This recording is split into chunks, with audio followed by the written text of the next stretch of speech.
At the European Congress of Rheumatology in Berlin, Dr. Jane Gibson discussed scaling back the anti-TNF dosage given to patients with rheumatoid diseases.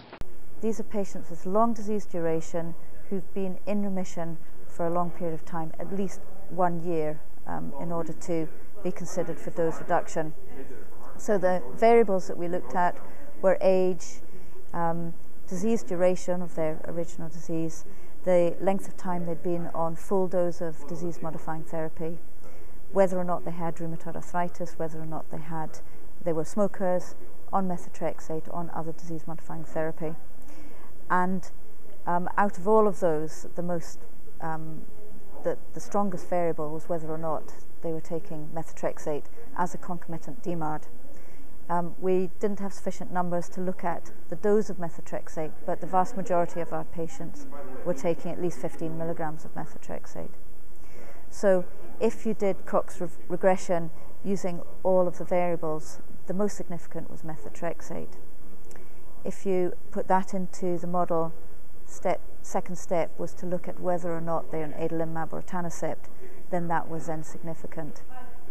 So if I was going to choose a patient that I might consider reducing the frequency of dosing, then I would first look to whether they were on a concomitant DMARD and preferably methotrexate.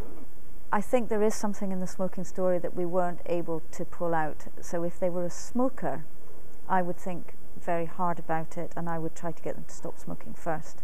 If they were a lifelong non-smoker or an ex-smoker of many years, then I would consider, even if they were on monotherapy, taking it out to 3 weeks and for adalimumab or 10 days for etanercept with frequent review.